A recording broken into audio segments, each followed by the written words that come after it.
Ryan Batenhorst. I am currently the interim program director of EMS education at Creighton University. I'm also a doctoral student at Creighton University studying interdisciplinary leadership, and this is one of my interests, and both as a clinician or both as a clinical person as well as an educator. And I think it's really something that we as educators owe our students to start working on and helping them find ways to be more resilient and have a more positive well-being. So that said, let's begin. So ever tried, ever failed? No matter, try again, fail better. Sounds like a really broken sentence, but really what it means is we want our students to come in and try and fail in our lab sessions, because we really want students to push themselves and be out there and put themselves out there. And we teach them always, probably like all of you do, that the lab is a safe place to fail, and we really encourage it so that we can make those mistakes, learn from them, become more resilient, have a more positive well-being, and ultimately be a better clinical practitioner. Now, that sounds all great, but there's some steps to go through to get there. But I think it's really important for students to learn and to help them be more resilient by their experiences. So at Creighton University, we actually have created a paramedic well-being program, which is a program that I've kind of put together that focuses on well-being early in the program. Some things that we look at is obviously well-being itself, and what does that mean? Lots of people think that those two words together just means being happy, and ultimately happiness does have something to do with it, but it certainly isn't all-encompassing. We also focus on the VIA character strengths, because I think first knowing yourself makes you a better clinician, a better listener, just a better student all around. So obviously our focus is on our students, but our long-term goal is to focus on paramedics that are coming from our program to be excellent clinicians. Next, we look at the resilience scale. We actually measure our student resilience for lots of different reasons. I think, noting that students have a low resilience scale, or at least a suggested low resilience scale, helps us focus on them and help them even in advising sessions or anything like that to help them be more resilient. Next is our WOOP activity, which sounds funny, but also helps students identify goals that they have and truly really focuses on internal obstacles that could help them, or that could cause them or hinder them and create barriers for their success. And then lastly is post-traumatic growth. So we really, part of our profession these days is post-traumatic stress, and everybody wants to talk about post-traumatic stress, but we really want to focus on post-traumatic growth and what that means, so that we can even focus on it in the classroom, in the paramedic program, so that when they get out there and are paramedics, that they can really focus more on post-traumatic growth. I mean, the whole focus of all these things, and I know I've already said this, but is really to give them tools to equip them to be better clinicians and to be more resilient clinicians. So let's start with the well-being theory. Well-being is a construct, happiness is a thing, from Martin Seligman from the University of Pennsylvania. I did a grad certificate program at the University of Pennsylvania in positive psychology, and this is kind of where this interest started, along with having several colleagues and partners that have committed suicide. I feel like it's a really big part of where we need to go, and not only paramedic, but paramedicine as a whole, along with EMS education. I think that's where we start, is from the beginning of creating more resilient practitioners. So what is well-being? Well, like we talked about in the past, well-being is kind of difficult. Well-being is like the weather and freedom. How do you measure those? In its structure, no single measure defines it exhaustively, but several things contribute to it. So when you think of what does it take to have a positive well-being, or even what does positive well-being look like, there's several things that come into play. Excuse me. So the elements of well-being that we talk about are, first, again, from the University of Pennsylvania, positive emotions. So here's kind of the only element of well-being that even focuses on happiness. How happy are you? How positive are you? And just because you have positive emotions don't even necessarily mean that it has to do with happiness. It could be just that you feel positive. Positive usually equates to happiness, but not always. Engagement. So, do you love learning new things? Obviously, if you've chosen to come to paramedic school, you have a love of learning and want to learn new things. So, as all of you probably have experienced, we've had students that come into the paramedic program to offer opportunities to get on a fire service or to open new doors for them. However, that being said, that's great, but we have to find a way for them to create resilience within school and help them love to learn, which will ultimately help them in the long run. So relationships is another big one. There are people who care about me. So as a paramedic student, we really want them to focus on finding those people that care about you. And ultimately, we want them to select a critical friend. So what is a critical friend? Well, we kind of pose this question to them. Say you had difficulty obtaining an intubation, or you had difficulty starting an IV, or who would you talk to about that? Would it be your mom, your dad? I mean, maybe just because they want to be supportive, but would it become frustrating that they don't understand what intubation is, or they don't understand what something that you're talking about is? So we really want them to focus on, take some time and really think about who that critical friend would be that could be supportive when you need someone to talk about with the challenges of paramedic school, and then ultimately moving into the challenges that are being a clinician. So that critical friend selection, if you will, or friends, needs to be really strategic and really intentional. And we'll come back to that. So also, we want them to think about meaning. So I feel what I do in my life is valuable and worthwhile. So lots of us will tell you that they got into EMS or paramedicine because they want to be valuable and what they do is worthwhile. And maybe some of you, like myself, have even chose to leave and try to find something else because we were just tired of running ambulance calls or something to that effect, but had struggled trying to find value in doing something else. So this is obviously also a part of well-being. How do we get them to find value in what they do? And if paramedicine is the case, or being a paramedic is where you find value and find worth in your life, then that's our goal. Lastly is accomplishment. And we talk about this in class. Just last week, I had the conversation with our class of, do you play to win or do you play to learn? How many of you are willing to raise your hand saying that you play to win? And there's obviously, if you've been in front of a class, there's a few hands that go up sort of slowly, like, yeah, that's me. So the thing that I want them to focus on when we talk about accomplishment, what does accomplishment mean to you, is that think about as a paramedic or an EMT or anything in EMS, if your goal is to win, and the potential problem with that being, if you value calls or patients that you take care of as winning, as saving lives or changing lives, we all know that that isn't always the case. So not that that's bad. I don't ever want the students to think that that's a bad or a negative personality trait, but rather something that just to note that, hey, I'm really competitive and I have the potential to focus on failure rather than focus on learning. And that could potentially be an issue in our profession. So we want to draw attention to that. And lastly, just kind of the whole PERMA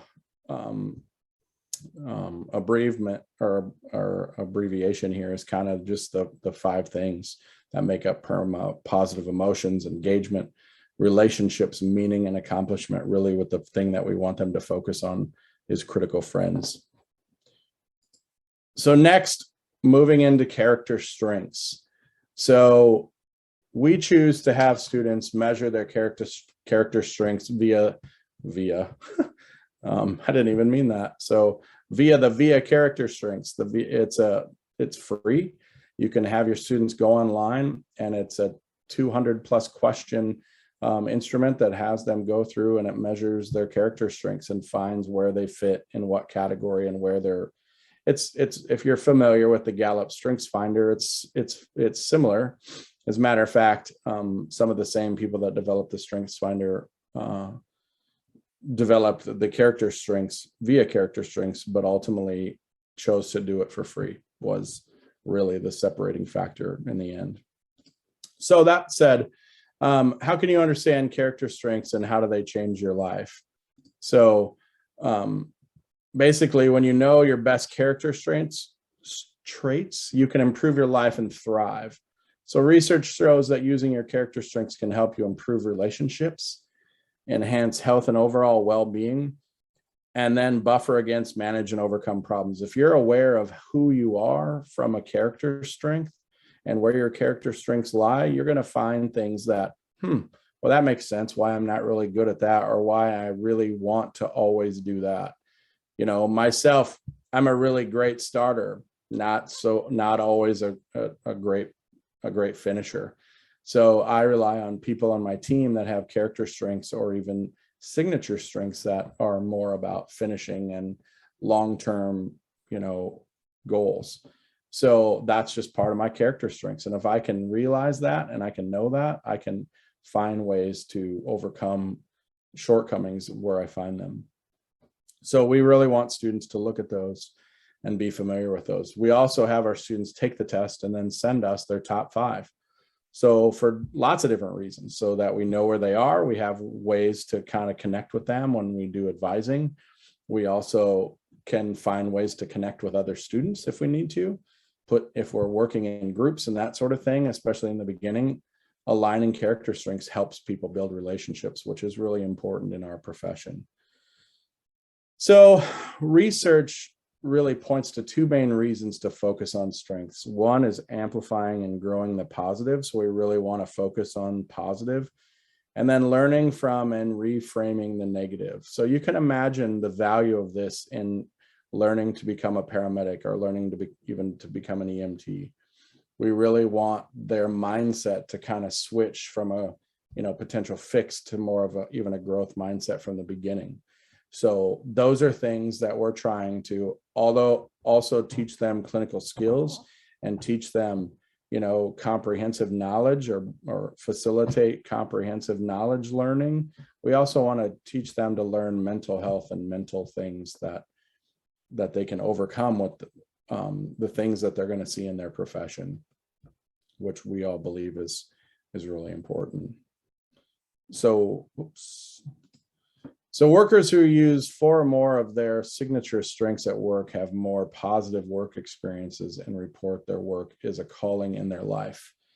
So that being said, if you know what your character strengths or even your signature strengths are, and you work in a position that capitalizes on those or where you can use those, obviously they're your strengths. They're going to make you feel more happy, more positive. You're going to have a more positive well-being while doing your work, and that's really important. And so we can help students find those strengths and find ways to help them be more productive using their strengths.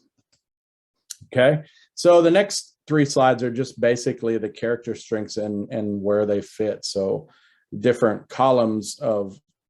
So a student, they'll come up with the top 5 is what they'll find. And the top 5s are the things I have in italics here. So they fit under this column under wisdom, creativity, curiosity, judgment, love of learning, and perspective. So students will see their top strength is creativity, and then honesty, and then perspective or love of learning. And then we see that they all kind of fit. They have a majority that fit under wisdom. Isn't always the case. Sometimes students have more than one signature or character strength in a particular column, but more often than not, they're kind of spread about. So in the wisdom, there's creativity, curiosity, judgment, love of learning, and perspective. Obviously, you can read this as well as I can, but under courage, we're looking at bravery, honesty, perseverance, and zest. Now, if you know a person that fits in those areas, you can kind of see where they might fit in the lab session. You know, these are the people that are going to first want to volunteer to be the team leader. And if you know the person has these strengths, then you can kind of use that in the lab or in, you know, even in the classroom. These are the people that are okay to call, that are really willing to be called on, or not, you know, or are going to be the ones that are going to talk, which, as we all know, may or may not be always positive. So next is humanity, kindness, love, social intelligence. These are all areas where students are going to find their signature strengths in. Justice, fairness, leadership, teamwork. Again, people that might be not willing to step up and be the team leader right away, but might want to be a team member. That's the team leader's first assistant or something like that. Okay. These are the people that are just going to be helpful with other students that are struggling, and you can use that, help them. So temperance and then transcendence, again, all kinds of different students that you can possibly think of that would fit into this area, or even yourself. Where do you think you fit? Where are your signature strengths? And I would encourage you to just go to via signature strengths and .org and take the survey. All you have to do is create an account, all completely free, gives you all of your top strengths. Okay, where the Gallup poll can sometimes be a little cost prohibitive, just because it's $20, I believe was last I saw. And students sometimes have problems with $20 here, $20 there, as I'm sure you all are aware. So, okay, next, moving to resilience and what that looks like. So again, resilience, the University of Pennsylvania came up with kind of 6 pillars of what resilience looks like to them and how it works best. So self-awareness is the first, and they kind of define it as the ability to pay attention to your thoughts, emotions, physical behaviors, and physiologic reactions. Self-regulation, the ability to change one's thoughts, emotions, behaviors, and physiology in the service of a desired outcome. Mental agility, the ability to look at situations from multiple perspectives and think creatively and flexibly. Next, strengths of character, the ability to use one's top strengths to engage authentically, overcome challenges, and create life aligned with one's values. Next, connection, the ability to build and maintain strong, trusting relationships. And last, optimism, the ability to notice and expect the positive, to focus on what you can control and take purposeful action. So although, yes, I sat here and read a slide to you, which we all tell educators that you shouldn't do that. But I want you to think, as I'm reading through this, think about how this would make a better paramedic or a better EMT or a better first responder as a whole, and why typically we don't even work with this or talk about this in school. These are vital things that ultimately make, in my opinion, a better paramedic. And if we can help students, or we can guide students through this and help them be more resilient, I think at the end of the day, we're going to ultimately make better paramedics or better EMTs. So lots of different things to consider, and lots of ways that, I mean, if you're thinking about this, self-awareness, self-regulation, mental agility, strengths of character, connection, and optimism, how those things are really important in a clinical practice as a paramedic or EMT, and how reinforcing them and learning them in school, how that can ultimately help you be a better practitioner. So 10 ways to build resilience. This is a list I found that sounded pretty good. I mean, there's lots of ways to build resilience. These are the top 10, and a kind of a list of different things that I've found, and several are repeated no matter where you find. So make connections is a big one. People that are isolated have trouble being resilient typically. Avoid seeing cases as insurmountable problems. Finding ways to get through problems is a really big part. Again, kind of working in that growth mindset. Okay. Accept that change is part of living. Change is difficult for a lot of us. I think a lot of us also chose being a paramedic or being an EMT because we don't want to sit at a desk all day, and we like going out and seeing different things all the time. So that's part of it. Move toward your goals. I tell students all the time, the fact that you're in paramedic school tells me that you're moving toward your goals. This is not an easy step to commit a year of your life or more to becoming a paramedic. Take decisive actions. Again, things that got you here or as a form of resilience. Look for opportunities for self-discovery. So even things like measuring your strengths or ways to find who you are. Think about who you are and how you can be better. Nurture a positive view of yourself. Think of ways that you can help yourself be more positive. Keep things in perspective. Try not to get overwhelmed, which is really hard with paramedic students. Everyone's overwhelmed after the first day. So us as educators, I think that's a really big function of what we do, is to help bring perspective to what they're doing. They come in and they don't know what to do, who to call, who I'm supposed to know, what I'm supposed to do, where I'm supposed to be. These are things that, it'll all become obvious. We're here to help you get through this. And then maintain a hopeful outlook.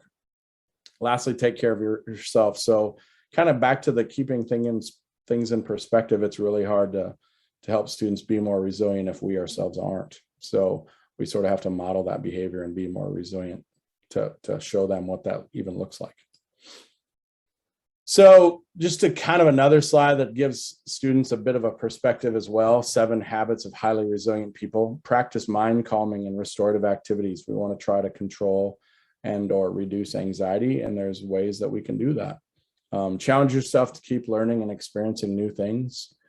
Learn to view future with optimism and hope. Really tough right now. The current COVID pandemic is challenging for all of us to think about, to be optimistic and to not be overwhelmed with our current situations, and even to have perspective.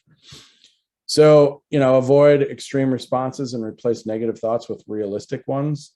Again, in the current situation, very difficult. Students are really worried that we're going to have to go back and everyone's going to have to go home and we're going to have to go online. That's a real possibility, but we've gotten through it in the past, and we'll get through it in the future, and we'll work with them to get through this, to help them be more resilient. Never give up on the pursuit of important goals, obviously really important as well. Make choices that are consistent with your deeply held values. So who are you? And if you don't know what that is, if you don't know who you are, that's a really great foundational place to start, by measuring students' signature strengths or character strengths. Have a sense of purpose purpose as you go about your life. So who are you and where do you want to go and how are you going to get there is kind of really what our bottom line foundational thing that we want students to think about. So resilience research also shows that research itself just decreases symptoms of depression and anxiety, because people aren't busy worrying about what's happening, but really focusing on, we'll get through this. Mental health and substance abuse diagnosis, conduct problems, and then hopelessness. I mean, in this area, in this day and age, as we all are very well aware, this stuff's all a real thing right now. People are struggling out there, and we can do this to help our students in any way possible, so that we can keep them in school and keep them wanting to follow their goals and be successful. It obviously increases in well-being, mental health, and life satisfaction, health promotion behaviors, trust and social support, optimism and hope. It helps their social skills. I mean, think about, if you don't feel resilient or you don't feel like you're going to get through this, you can't be very social. If you can't be very social, sometimes becoming a paramedic or an emergency responder is difficult. You're going to talk to people that you don't know and have never met every single day. So that's important. And then lastly, and this is a big one, classroom engagement. If students are constantly worried about what's going to happen or where they're at, how can you possibly engage or fill your brain with more information when you can't really wrap your head around what's going on? So helping students be resilient is really important for lots of reasons in their life, but also to help them be even a better student. So lots of value in helping students be more resilient. So the resilience scale, I know this might be a little bit hard to see, but this is actually the instrument we use. It consists of 25 questions, pretty simple. At the time when I started using this instrument, it was the most researched instrument out there.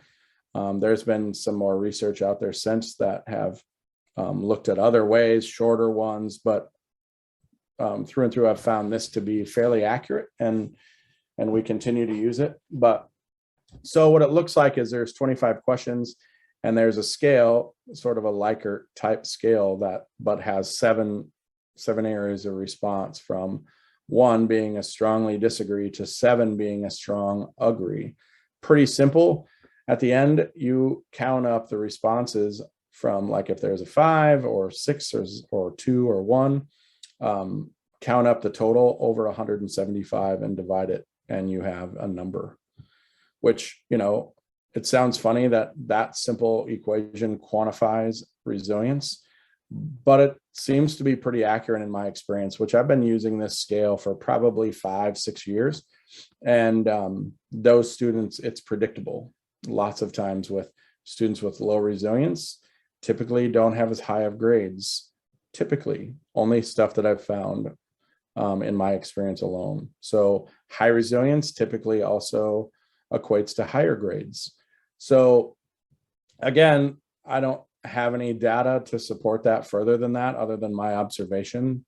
And I can't find literature really to support it either, but in my observation, that's the case. So why do I really care about resilience scale numbers? Well, it gives me a tool to kind of look at students from a perspective of their resilience. How can I, if I have a student that has a low resilience number, how can I help them?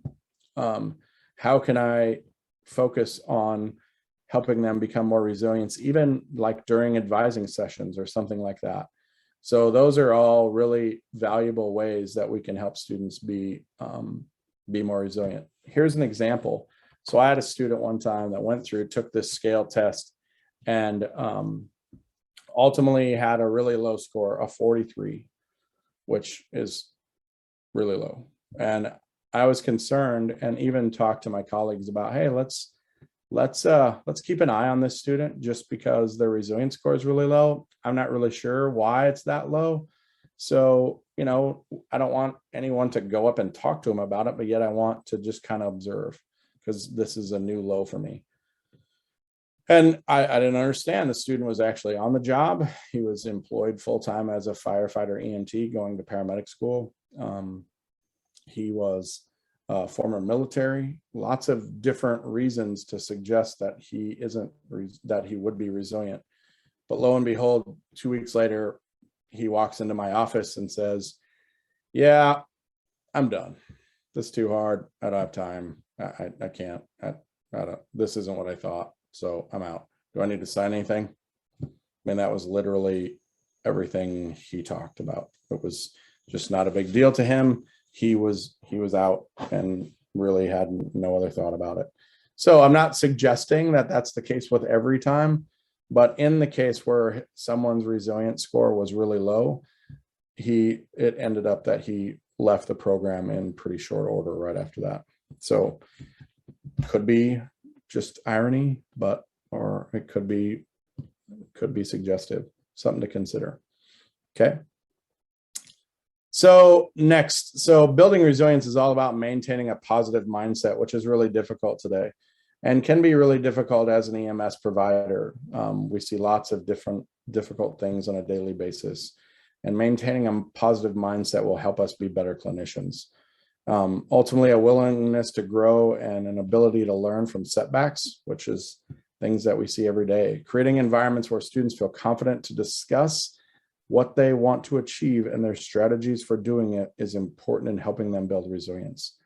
So again, resilience, this scale can help me as an educator and an advisor help with conversations with students about, how's things going? How can I help you be more successful? What is your thoughts on being more successful? What is your strategy of getting there? So these are all really, really helpful things that we as educators can help students to become more resilient. Next is WOOP activity. This is an interesting thing that students lots of times laugh at when you bring it up to them, that we're gonna have them fill this out today. But again, also very helpful, especially in advising sessions, to talk to them about where their goals are and how can we help you get there. So what is WOOP? WOOP is a practical, accessible, evidence-based activity that helps students find and fulfill their wishes, not their goals, their wishes. In character development terms, WOOP builds self-control. So ultimately, we want them to think about what their wish is and what they're going to do to get there, and what obstacles can they think of that will cause problems potentially. So what makes it effective? Often people fixate on how great it would feel to achieve their wish. Like, if I could just win the lottery, it'd be so awesome. But overlook the obstacles to that wish. If I could just win the lottery, I've never bought a lottery ticket. Something to consider. Perhaps I should buy a lottery ticket if I want to win the lottery. WOOP works because it guides students through those in between and oft forgotten steps. So students really don't think about in between or the forgotten things that they do. I mean, that's a silly example, but it's that simple, where students, like, I wish I could just win the lottery. Really? When's the last time you bought a lottery ticket? Oh, I've never bought one. I'm not wasting money on that. Okay, well, we could start there. So think about where students are with this and how you could be helpful with them in advising sessions, or just even as an educator. So rather than pursuing goals that feel imposed by others, WOOP taps into a student's intrinsic interest. So I really want them to focus and take this seriously as to what is your wish? Why are you here? What is it that you want to get from this? Why are you wanting to be a paramedic? So here's what it looks like. Pretty simple, pretty unopposing. So first they look at their wish. What is an important wish that you want to accomplish? Your wish should be challenging but feasible. So I want to be a pediatric neurosurgeon. Okay, then why are you in paramedic school? Now at Creighton University, we have a track. Our paramedic track is a pre-med track. And so that's a possibility in our program. And it's a possibility in every program. But talk to me about why you want that and why you're here and what is the goal of this. So what is your best outcome? Why is it that you want to be a pediatric neurosurgeon? Talk to me about what that looks like. And then what obstacles? What is the main obstacle inside you that might prevent you from accomplishing your wish? Pause and really imagine the obstacle. Well, what is a big obstacle? Well, I have B's in school or C's. How can I increase my GPA to be more competitive? How can I be more focused? What can I do to improve my GPA? These are all simple things that they can think about. Well, what is causing me from not having great grades, or what's causing me from in the past not achieving my goals? And what intrinsically can I change to make a better opportunity? And then what effective action to tackle the obstacle? Like, make a when-then plan. What's my plan? When I'm going to do this, and then I will do what? So what does that look like? I was truly surprised, and I'm sure all of you probably would be as well, about how many students don't really know what success looks like. They don't even know really what their goals are and why they're doing them. So they don't understand why they haven't been successful in the past. And I don't talk about this a lot in this presentation, but really focusing on a growth mindset rather than a fixed mindset. Students are truly believe that they were born with their ability and that they can't improve it. Using that fixed mindset, this is things that we can talk about and find ways to, like, hey, let's move to a growth mindset where we can improve on anything that we want to. Not, well, I was born with this. I'm not good at math. That's my favorite. I'm terrible at math. My dad's terrible at math. My mom's terrible at math. So I have to be terrible at math. That's not true. That's a fixed mindset. That means that, what can we do to help you be better at math? And what are things that you as a student can do to be better at math? So that kind of comes into the conversation, which isn't really part of this presentation, but ultimately is kind of an outlier to a lot of this, having a fixed versus a growth mindset. So breaking this down, write a wish that is important to you. The wish should be difficult but achievable. State it briefly. Be specific. And what kind of time frame are you thinking? Is this possible? Like, I want to have more money than I can ever spend. Well, okay. First of all, I don't know anybody that doesn't feel that way, perhaps. But is it feasible? And what kind of time frame are you thinking? And what are you going to do that? So be specific. Or encourage them to find things that are, one, accomplishable, but two, are also feasible to do in a set time frame. Next is the outcome. How will it feel when you accomplish this? Like, close your eyes and really imagine it. If you've really wanted to be a paramedic your whole life, what will it feel like to walk across the stage getting your diploma? Or what will it feel like getting that National Registry certificate in the mail? Or, what does it look like? What does success look like? And have you even thought about it? You'd be surprised how many students have never thought about what success even looks like. How can you be successful if you've never even visualized what it looks like? It's a really powerful thing that students, when they start looking at success and what it really looks like to them, it poses a whole new set of challenge. So what is an internal obstacle? Now, this can be fun for them to sort of discover. This is something that you have control over. So, it's not that you can't play pro basketball because you're 5'0" or 5'1". It's more like, what are some things that you have control over? Can you play pro basketball and be 5'2"? Well, of course you can. It just depends on what sort of obstacles that you put in front of yourself.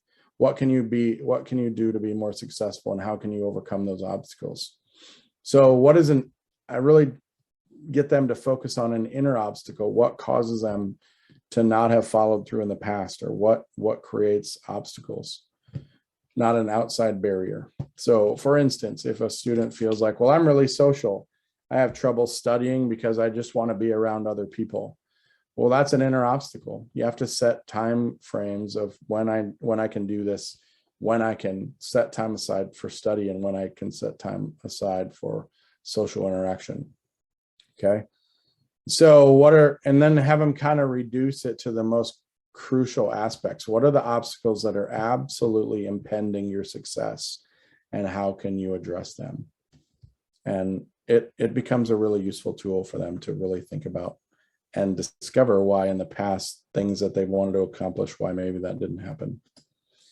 Lastly, what's your specific plan? What is the exact thing you will do? This plan should be easy to remember. So kind of that stated as when, then. So when I do this, then I'll do this, and then I can work towards my goal. So an observational action rather than an internal decision. So what can I do if I know that my long-term goal is to be on a fire department or be with a fire service, but I'm really not so great at interviewing because I get super nervous and I get sweaty and shaky and want to run and hide? Then I'm going to have to find ways to help that, and maybe practice interviews, do things like that. How can I do this? Because when I practice this, I can become more confident. Okay. And then make sure that they have all the resources. What kind of skills do I need? Do I need to work on not being intimidated by people that are asking me questions? So even back to the character strengths, when you're looking at this, this might not be a strength of mine. That doesn't mean that I can't enhance them or make them better as the long run. It just takes more effort on my part, and they have to understand that. So what makes WOOP different? WOOP focuses on mental contrasting, which ask participants to contrast their values with potential obstacles. So the visualization process helps participants vividly experience their desired futures in contrast with obstacles. So we're really asking them to look at this clearly and to think about what's going to cause or inhibit their potential success. Then when the obstacle arises, the non-conscious signal triggers the participant's effective action.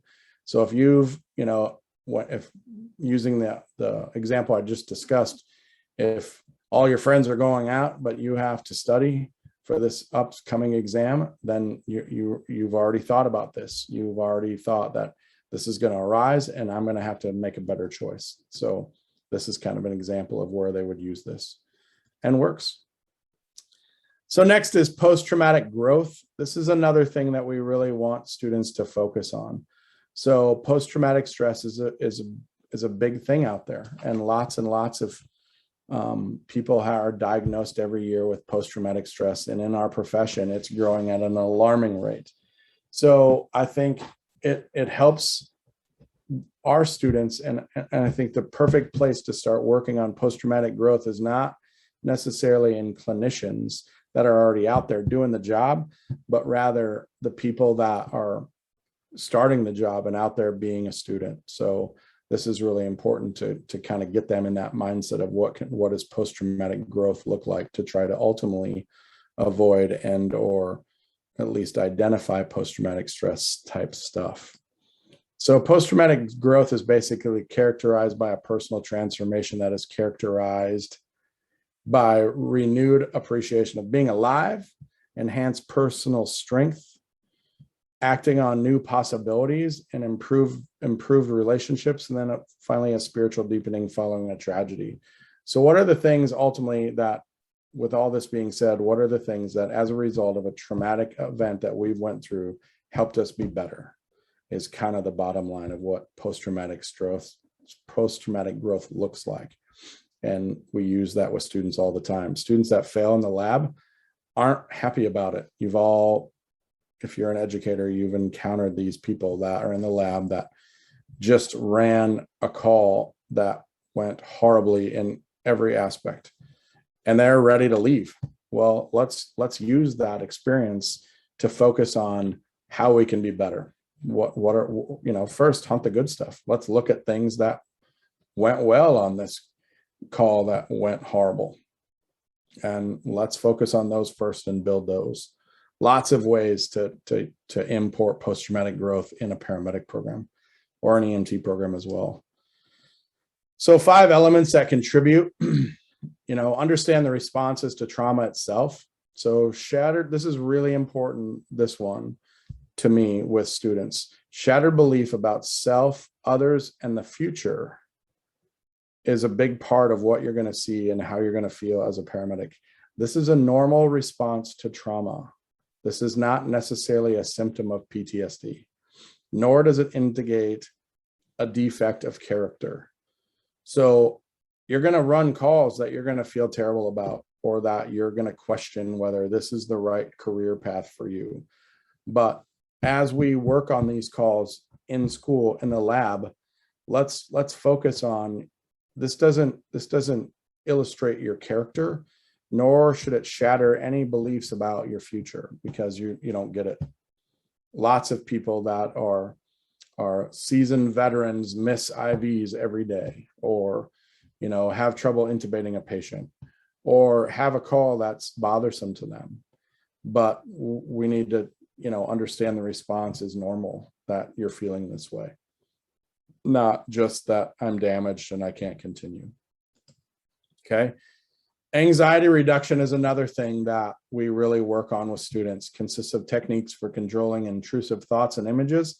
This is a grounding exercise that we use, where we have students sit down, kind of relax, close their computer, and think about 5 things that you can see, 4 things that you can hear, 3 things that you can touch, 2 things that you can smell, and 1 thing that you can taste.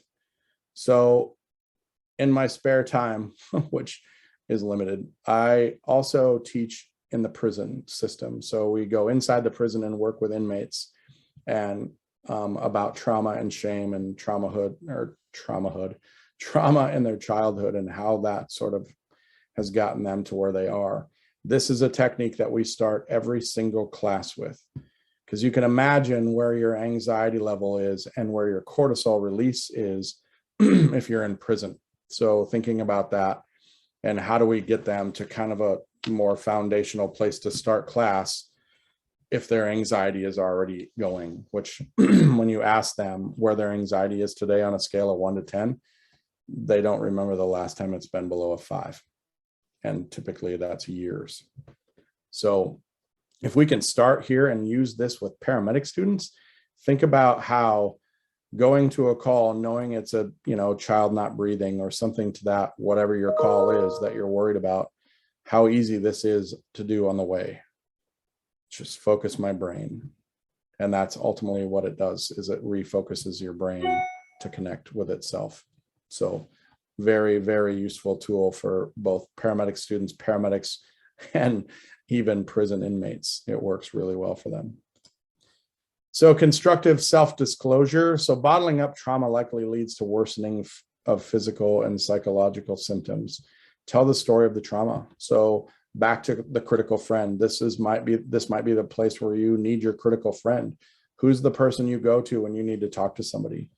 There's debriefing teams out there. There's, first responder network, different places that you can talk to when you need to talk about the story. But bottling up and not telling about it, saying, I'm okay, it doesn't bother me, I'm fine, just because you don't want to talk about it, ends up creating sort of a compiling effect. So we need to be aware that, multiple trauma type experiences can cause problems just by the buildup. So this is where our critical friend comes into play here, and where this person, again, if you just went on a really bad call, is your mom the person that you want to talk to about it? Maybe it is. Maybe your mom's a nurse. Maybe not. Maybe your mom has nothing to do with medicine, is just a good listener. Maybe that's what you need. But sometimes you need a person that understands the lingo and understands what you've gone through to help you work through the problem or work through the trauma. So creating a trauma narrative, this is also kind of counterintuitive typically, but the narrative is guided in details what personal strengths were called upon, how relationships improved, how spiritual life strengthened, how life itself was better appreciated, and what new doors have opened. So it's really difficult typically when we sit around and talk about a trauma based on what I just said, the last slide, we talk about how the trauma affected us and how this was really horrible and I can't get it out of my head. Where we're focusing on creating a narrative that says, hey, look, as a result of this call, I come home and tell my kids that I love them as soon as I walk in the door, or I stop doing what I'm doing for the first hour to be with my kids or my wife or my husband or whatever, my roommate, just, trying to increase my well-being as a result of this trauma and the doors that it's opened. Really difficult thing to think about, probably hard for us to even imagine, but really, really helpful with looking at post-traumatic growth. So life principles and stances that are more robust due to the challenge of this trauma. So these include ways to be altruistic, accepting growth without survivor guilt, crafting new identity as a trauma survivor or newly compassionate person who's discovered an important truth about how to live. So again, kind of even expanding more on the trauma narrative, like what new principles have I come up with as a result of this trauma? Think about if we looked at the positive side of trauma and the positive side of the experiences that we've experienced as paramedics and EMTs or EMS or first responders or even people, how this could change and focus and refocus our lives to a more positive situation. So, of all the things that COVID has created in our lives that are negative, think about the positive things. People struggle with that. There's definitely positive things that have happened to me as a result of COVID. And, being at home, I was more around my family and got to be with my family more. I got to spend more time just sort of meditating and reflecting and thinking about what's important to me. Those are all positive things in amongst a negative situation, and kind of focuses us to hunt the good stuff. At the end of the day, what positive did this bring to this negative situation? And think about how useful that would be in a career that we're constantly experiencing negative things. How, by looking at the positives of it, could that really help us be more successful and have a much longer, more robust career as a paramedic or EMS person? So lastly, why does it matter? We talked about all this great fluff stuff, and trust me, it's a tough sell to students at first because they don't want to talk about it. They just want to put their capes on and save lives for a living. They don't really want to think about their emotional and mental health. So it can be a bit of a tough sell. But then we start talking about suicide and how this happens in our career, and how mental health is really something that we really need to focus on. Even the thought of saying in our career path, mental health injuries are common, is something that a lot of students have not even considered what a mental health injury is, or mental injury. We think about physical injuries all the time, but not mental injuries. And how can we help that while learning about it in school to be more resilient and ultimately have a more positive well-being? So why it matters, well-being is complicated. I tell students all the time, keep the PERMA model in the back of your mind and consider areas where maybe you're not really all there yet and you need to work on. Next, when you know your character strengths, you can improve your life and thrive by improving relationships, enhancing health and overall well-being. And you can create a buffer system to manage and overcome challenges, which is, man, again, think about this as a clinician in any element, in any area of paramedicine or medicine as a whole, how this can be more helpful just by simply knowing your character strengths and knowing who you are. Next, resilience is coping with stress in a positive way, which is hard. When you're stressed out, it's hard to be positive. It's hard to focus on the good stuff. It's associated with longevity, however. It lowers rates of depression and greater satisfaction with life. Resilience creates a sense of control, and it helps people feel more positive. So think about that. If resilience is really, if it creates a sense of control, lots of times when we're lacking resilience, that's what we feel like, that the negative in our life is we're losing control. And that's what causes anxiety. That's what anxiety feels like. And think about how useful this could be in our profession. WOOP actually helps students identify obstacles to achieving their goals. It works by guiding students through the in-between and often forgotten steps. Like I said, students don't think about really what success even looks like, not to mention what could be an internal or intrinsic issue that could cause them from their success. WOOP also helps students tap into their intrinsic interests rather than the goals imposed by others. So think about our students today are a generation of students that parents are very involved, and students don't think about why they were unsuccessful. They were the victim. How can we help students not feel like the victim all the time? And that, maybe we can help them explore what caused them to be unsuccessful, and that perhaps maybe it wasn't someone else's fault. Maybe it was indeed theirs. And this is really positive. We found this in students. Post-traumatic growth, negative experiences can spur positive change. I mean, that's huge. That's a huge foundational statement for me, for our students in our program, is that negative experiences can spur positive change. Think about what that could do in medicine if we considered those things and the positive it could bring. So that's all I have. These are my references. Please feel free to reach out to me if I can provide any other information or things that we do or some of the experiences that I've had, and I'd be happy to help. That's all I have. Thanks so much for listening. Sorry, I'm back. All right. If anybody has any questions, You can feel free to go ahead and put those in the Q&A or the chat, and we will get them answered for you. Ryan, Bill Doyle wants to know if you're willing to share your slides. Sure, of course. Okay, perfect. So anybody that's interested in the slides, after the presentation, Ryan will email them to me and I'll make sure I distribute them to everyone. I'll put my email address Perfect. in the chat. So if you want to write that down, just email me and I'll send them to you.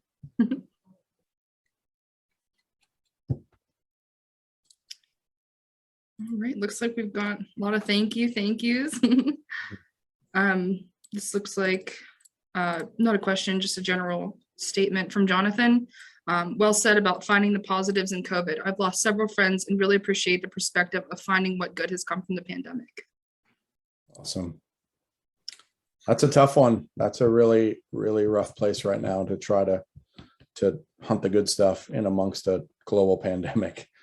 It's a struggle, but that's there.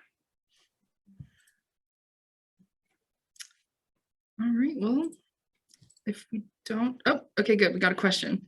Right. Juliet asks, have you seen success in applying some of the principles with established paramedics?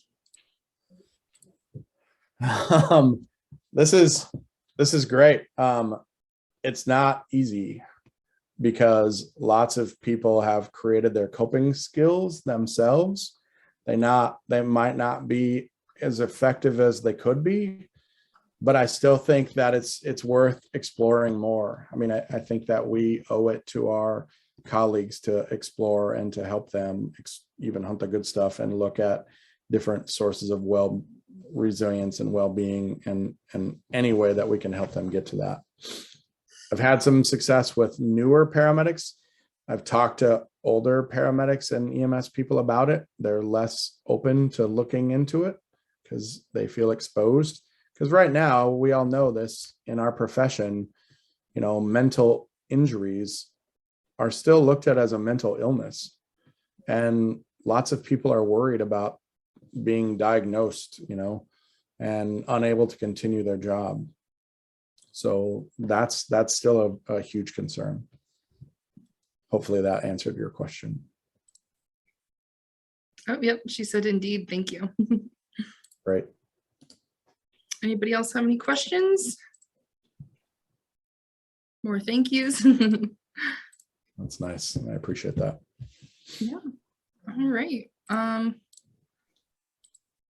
Okay. Well, since there's no more questions, I think we'll wrap it up here. Ryan, thank you so much for this today. Really appreciate it. It was fantastic.